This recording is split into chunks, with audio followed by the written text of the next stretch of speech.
ಎಲ್ಲರಿಗೂ ನಮಸ್ಕಾರ. ಕೆಂಚಾಯಿಗೆ ನನ್ನ ಛಾಯಾ ನಿಮ್ಮನ್ನೆಲ್ಲರನ್ನ ವೆಲ್ಕಮ್ ಮಾಡ್ತಾ ಇದ್ದೀನಿ.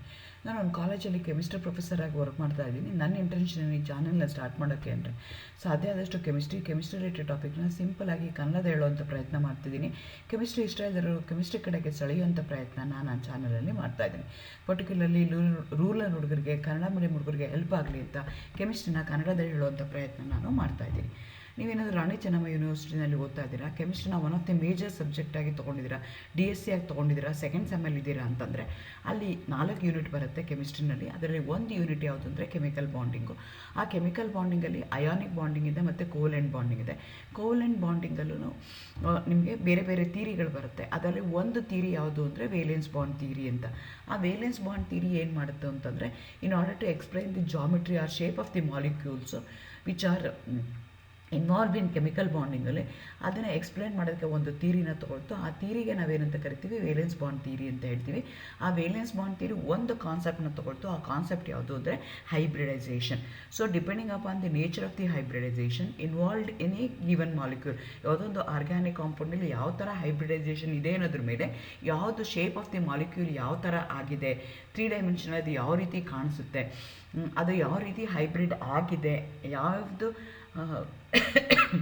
ವೇಲೆನ್ಸ್ ಎಲೆಕ್ಟ್ರಾನ್ಸು ಇನ್ವಾಲ್ವ್ ಆಗಿದೆ ಅನ್ನೋದು ನಮಗೆ ಗೊತ್ತಾಗ್ತಾ ಹೋಗುತ್ತೆ.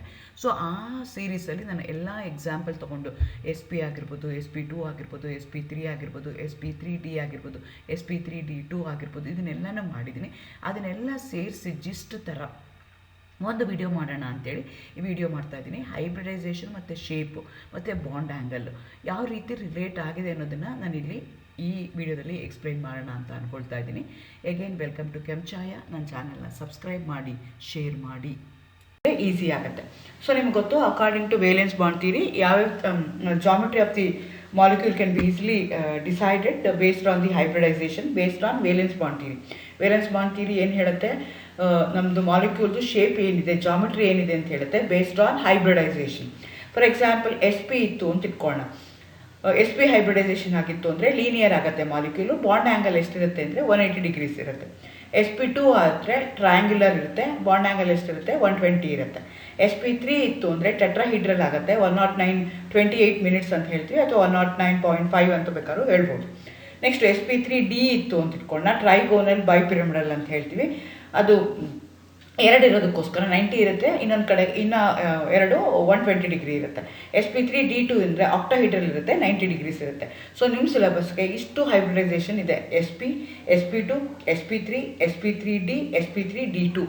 ಸೊ ಅದಕ್ಕೆ ಒಂದೊಂದು ಎಕ್ಸಾಂಪಲ್ ಕೊಟ್ಬಿಟ್ಟು ಎಕ್ಸ್ಪ್ಲೇನ್ ಮಾಡೋಕ್ಕೆ ಹೇಳಿದ್ದಾರೆ. ಆಲ್ರೆಡಿ ಇದ್ರ ಬಗ್ಗೆ ನಾನು ಇದ್ರ ಮೇಲೆ ಆಲ್ರೆಡಿ ವೀಡಿಯೋಸ್ನ ಅಪ್ಲೋಡ್ ಮಾಡಿದ್ದೀನಿ. ಇದನ್ನೇ ನಿಮಗೆ 2 ಮಾರ್ಕ್ಸ್ ಕ್ವಶನ್ ಕೇಳ್ತಾರೆ. ಯಾವುದೋ ಒಂದು ಮಾಲಿಕ್ಯೂಲ್ನ ಕೊಟ್ಬಿಟ್ಟು ಅದರಲ್ಲಿ ಯಾವ ಹೈಬ್ರಿಡೈಸೇಷನ್ ಇದೆ, ಯಾವ ಶೇಪ್ ಇದೆ, ಯಾವ ಬಾಂಡ್ ಆ್ಯಂಗಲ್ ಇದೆ ಅಂತ ಕೇಳ್ಬೋದು. ಅಕಾರ್ಡಿಂಗ್ ಟು ನಿಮ್ಮ ಸಿಲೆಬಸ್ ಪ್ರಕಾರ ನೀವು 5 ಕಾಂಪೌಂಡ್ನ ಓದಬೇಕು. ಮೊದಲನೇದು ಬೆರಿಲಿಯಂ ಕ್ಲೋರೈಡ್, BeCl2 ಅಂತ ಹೇಳ್ತಾ ಇದ್ದೀವಿ. ಇಲ್ಲಿ ಹೈಬ್ರಿಡೈಸೇಷನ್ ಏನಾಗುತ್ತೆ ಅಂದರೆ SP ಹೈಬ್ರಿಡೈಸೇಷನ್ ಆಗುತ್ತೆ. SP ಹೈಬ್ರಿಡೈಸೇಷನ್ ಆಯಿತು ಅಂದ ತಕ್ಷಣ ಬಾಂಡ್ ಆ್ಯಂಗಲ್ ಯಾವಾಗ ಎಷ್ಟಿರುತ್ತೆ, 180 ಡಿಗ್ರಿ ಇರುತ್ತೆ. ಜಾಮಿಟ್ರಿ ಏನಾಗಿರುತ್ತೆ, ಲೀನಿಯರ್ ಆಗಿರುತ್ತೆ. ಇದು 2 ಮಾರ್ಕ್ಸ್ ಕ್ವಶನ್ ಕೇಳ್ತಾರೆ. Give the geometry and hybridization of beryllium chloride ಅಂತ ಕೇಳ್ತಾರೆ, ಅಥವಾ bond angle in beryllium chloride ಅಂತ ಕೇಳ್ತಾರೆ. ಸೊ ನಿಮ್ಗೆ ಗೊತ್ತಿರಬೇಕಾಗುತ್ತೆ, ಬೆರಿಲಿಯಂ ಕ್ಲೋರೈಡ್ಗೆ ಹೈಬ್ರಿಡೈಸೇಷನ್ SP ಇದೆ, ಬಾಂಡ್ ಆ್ಯಂಗಲ್ 180 ಡಿಗ್ರೀಸ್ ಇದೆ, ಜಾಮಿಟ್ರಿ ಲೀನಿಯರ್ ಆಗಿರುತ್ತೆ. ಸೊ ಚಿತ್ರ ಬೇಕು ಅಂತಂದರೆ ಬೆರಿಲಿಯಂ ಇದೆ, ಆ ಕಡೆ ಈ ಕಡೆ ಒಂದು ಕ್ಲೋರಿನ್ ಇದೆ, ಸೊ 180 ಇದೆ, ಲೀನಿಯರ್ ಮೂಲ ಆಯಿತು. ಅದೇ ಥರ ಸೆಕೆಂಡ್ ಕಾಂಪೌಂಡ್ ಇದೆ, ಅದಕ್ಕೆ ಬೋರಾನ್ ಟ್ರೈಫ್ಲೋರೈಡ್ ಅಂತ ಹೇಳ್ತೀವಿ. ಇಲ್ಲಿ ಹೈಬ್ರಿಡೈಸೇಷನ್ ಏನಾಗ್ತಿದೆ ಅಂದರೆ SP2 ಹೈಬ್ರಿಡೈಸೇಷನ್ ಆಗ್ತಾ ಇದೆ, ಬಾಂಡ್ ಆ್ಯಂಗಲ್ ಏನಾಗ್ತಾ ಇದೆ ಅಂದರೆ 120 ಆಗ್ತಾ ಇದೆ. ಸೊ ಜಾಮಿಟ್ರಿ ಏನಿದೆ ಅಂದರೆ ಪ್ಲೇನಾರ್ ಟ್ರಯಾಂಗ್ಯುಲರ್ ಶೇಪ್ ಆಗ್ತಾ ಇದೆ, ಪ್ಲೇನಾರ್ ಟ್ರಯಾಂಗ್ಯುಲರ್ ಇದೆ. ಸೊ ಇಲ್ಲಿ ಏನಾಗ್ತಿದೆ, ಸೆಂಟ್ರಲ್ ಆಟಮ್ ಬೋರಾನ್ ಇದೆ, 3 ಫ್ಲೋರಿನ್ ಆಟಮ್ ಅಟ್ಯಾಚ್ ಆಗಿದೆ. ಅವರಲ್ಲಿ ಬಾಂಡ್ ಆ್ಯಂಗಲ್ ಎಷ್ಟಿರುತ್ತೆ ಅಂದರೆ 120 ಡಿಗ್ರೀಸ್ ಇರುತ್ತೆ. So it's a regular figure, regular geometry. So ಯಾವ ಕಡೆಯಿಂದ ಯಾವುದಾದ್ರು ನೀವು 3 ಆ್ಯಂಗಲ್ ತೊಗೊಂಡ್ರೆ ಯಾವಾಗೂ 120 ಡಿಗ್ರೀಸ್ ಇರುತ್ತೆ. ನಾನು ಹೇಳಿದ್ರೆ ಎಲ್ಲ ಇದು ರೆಗ್ಯುಲರ್ ಡಯಾಗ್ರಾಮ್ಸ್ ಇರುತ್ತೆ. ರೆಗ್ಯುಲರ್ ಅಂತಂದರೆ ಆಲ್ ಬಾಂಡ್ ಆ್ಯಂಗಲ್ಸ್ ಎಲ್ಲ ಸೇಮ್ ಇರುತ್ತೆ. So next example silicon tetrachloride ಇದೆ, ಹೈಬ್ರಿಡೈಸೇಷನ್ SP3 ಇದೆ. ಇದು exactly similar to that of methane. ಮೀಥೇನಲ್ಲೂ ಇದೇ ಇದೆ. ಮೀಥೇನ ನೀವು ವೆಸ್ಪಾರ್ ಥಿಯರಿನಲ್ಲಿ ಕಲಿತೀರಾ, ಬಟ್ ಇಲ್ಲಿ ನಿಮಗೆ VBTನಲ್ಲಿ ಸಿಲಿಕಾನ್ ಟೆಟ್ರಾಕ್ಲೋರೈಡ್ ಇದೆ ನಿಮ್ಮ ಸಿಲೆಬಸ್ ಪ್ರಕಾರ. ಹೈಬ್ರಿಡೈಸೇಷನ್ ಏನಾಗುತ್ತೆ ಅಂದರೆ SP3 ಹೈಬ್ರಿಡೈಸೇಷನ್ ಆಗುತ್ತೆ. ಬಾಂಡ್ ಆ್ಯಂಗಲ್ ಏನಾಗುತ್ತೆ ಅಂದರೆ 109 ಡಿಗ್ರಿ 28 ಮಿನಿಟ್ಸ್ ಅಂತ ಹೇಳ್ಬೋದು, ಅಥವಾ 0.5 ಡಿಗ್ರಿ ಅಂತಲೂ ಹೇಳ್ತಾರೆ.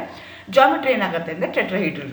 ಸೊ ನಿಮ್ಮ ಕಾರ್ಬನ್ ಆಟಮು ಸೆಂಟ್ರಲ್ ಇರುತ್ತೆ, ಸೆಂಟ್ರಲ್ ಆಟಮು ಸುತ್ತ 4 ಇರುತ್ತೆ, ಬಾಂಡ್ ಆಂಗಲ್ ಎಷ್ಟಿರುತ್ತೆ 109 ಡಿಗ್ರಿ 28 ಮಿನಿಟ್. ನೆಕ್ಸ್ಟ್ ಎಕ್ಸಾಂಪಲ್ ನಿಮಗಿರೋದು ಫಾಸ್ಫರಸ್ ಪೆಂಟಾಕ್ಲೋರೈಡ್ PCl5 ಅಂತ ಹೇಳ್ತೀವಿ. ಹೈಬ್ರಿಡೈಸೇಷನ್ ಏನಾಗ್ತಿದೆ ಅಂದರೆ sp3d ಆಗ್ತಾ ಇದೆ, ಬಾಂಡ್ ಆಂಗಲ್ ಎಷ್ಟಿದೆ 90 120 ಡಿಗ್ರಿ ಇದೆ. ಜಾಮೆಟ್ರಿ ಏನಿದೆ ಅಂದರೆ ಟ್ರೈಗೋನಲ್ ಬೈಪಿರಮಿಡಲ್ ಇದೆ, ಟ್ರೈಗೋನಲ್ ಬೈಪಿರಮಿಡಲ್ ಇದೆ. ಸೊ ಕೆಳಗಡೆ ಬೇಸ್ ಏನಾಗಿದೆ ಟ್ರಯಾಂಗಲ್ ಶೇಪ್ ಇದೆ, ಮೇಲ್ಗಡೆ ಪಿರಮಿಡಲ್ ಶೇಪ್ ಇದೆ, ಹಾಗಾಗಿ ಇದನ್ನ ಟ್ರೈಗೋನಲ್ ಬೈಪಿರಮಿಡಲ್ ಅಂತ ಹೇಳ್ತೀವಿ. ಸೊ ಟ್ರಯಾಂಗಲಲ್ಲಿ ಎಷ್ಟಿರುತ್ತೆ 120 ಡಿಗ್ರೀಸ್ ಇರುತ್ತೆ. ನೆಕ್ಸ್ಟು ಪರ್ಪೆಂಡಿಕ್ಯುಲರ್ ಲೈನ್ಸ್ ಏನಿದೆಯಲ್ಲ ಅಲ್ಲಿ 90 ಡಿಗ್ರೀಸ್ ಇರುತ್ತೆ, ಹಾಗಾಗಿ ಬಾಂಡ್ ಆ್ಯಂಗಲು 90 ಮತ್ತು 120. ಹೈಬ್ರಿಡೈಸೇಷನ್ sp3d ಟ್ರೈಗೋನಲ್ ಬೈಪಿರಮಿಡಲ್ ಇರುತ್ತೆ. ನೆಕ್ಸ್ಟು ಸಲ್ಫರ್ ಎಕ್ಸಾಫ್ಲೋರೈಡ್ ಅಂತಿದೆ, sp3d2 ಆಗುತ್ತೆ, ಬಾಂಡ್ ಆ್ಯಂಗಲ್ 90 ಡಿಗ್ರೀಸ್ ಇರುತ್ತೆ, ಜಾಮೆಟ್ರಿ ಏನಿರುತ್ತೆ ಆಕ್ಟಾಹೈಡ್ರಲ್ ಇರುತ್ತೆ. ಸೊ ಸಲ್ಫರು ಸೆಂಟ್ರಲ್ ಆಟಮ್ ಇರುತ್ತೆ, 4 ಫ್ಲೋರಿನ್ ಏನಾಗಿರುತ್ತೆ they are in one plane, one fluorine above the plane, other fluorine below the plane ಇರುತ್ತೆ. So ಹಾಗಾಗಿ ಶೇಪ್ ಏನಾಗುತ್ತೆ ಹೆಕ್ಟಾಹೈಡ್ರಲ್ ಆಗುತ್ತೆ. ಸೊ ಇದನ್ನು ನಿಮಗೆ ಕೇಳ್ತಾರೆ ಯಾವ್ದಾದ್ರು ಈ 5 ಕಾಂಪೌಂಡ್ ನಿಮ್ಮ ಸಿಲೆಬಸ್ಗಿದೆ, 5 ಕಾಂಪೌಂಡ್ ಆ್ಯಕ್ಚುಲಿ ಹೈಬ್ರಿಡೈಸೇಷನ್ ನೀವು ಓದ್ತೀರಾ with this example, but 2 marks ಕ್ವಶನ್ನ ಕೇಳ್ತಾರೆ. ಇದು ಯಾವ್ದಾದ್ರು ಕೊಟ್ಟುಬಿಟ್ಟು ನಿಮಗೆ give the hybridisation and geometry of SF6 ಅಂತ ಕೇಳ್ತಾರೆ. ಅವಾಗ ನಿಮಗೆ ಹೈಬ್ರಿಡೈಸೇಷನ್, ಬಾಂಡ್ ಆ್ಯಂಗಲ್, ಜಾಮೆಟ್ರಿ ಮತ್ತು ಈ ಡಯಾಗ್ರಾಮ್ ಬರೆಯೋದು ನಿಮ್ಗೆ ಬರೆದ್ರೆ ನಿಮಗೆ ಈಸಿಯಾಗಿ 2 ಮಾರ್ಕ್ಸು ಸಿಗುತ್ತೆ. So all the best for your examination. Thank you. ಈ ರೀತಿಯಾಗಿ ವೇಲೆನ್ಸ್ ಬಾಂಡ್ ಥಿಯರಿನಲ್ಲಿ ಹೈಬ್ರಿಡೈಸೇಷನ್ ತೊಗೊಂಡು ಬಾಂಡ್ ಆ್ಯಂಗಲ್ಲು, ಜಾಮೆಟ್ರಿ ಅಥವಾ shape of the molecule explain ಮಾಡೋದಕ್ಕೆ ನಾವು ಹೈಬ್ರಿಡೈಸೇಷನ್ನ ತೊಗೊಂಡು ಬೇರೆ ಬೇರೆ ಟೈಪ್ ಆಫ್ ಹೈಬ್ರಿಡೈಸೇಷನ್ ಇನ್ವಾಲ್ವ್ ಆದಾಗ ಬೇರೆ ಬೇರೆ ಥರ ಶೇಪ್ ಬರುತ್ತೆ, ಬೇರೆ ಬೇರೆ ಥರ ಆ್ಯಂಗಲ್ ಬೇರೆ ಬೇರೆ ಆ್ಯಂಗಲ್ ಇನ್ವಾಲ್ವ್ ಆಗುತ್ತೆ ಅನ್ನೋದನ್ನು ಈ ವಿಡಿಯೋದಲ್ಲಿ ನಾವು ನೋಡಿದ್ವಿ. All the best. Thank you.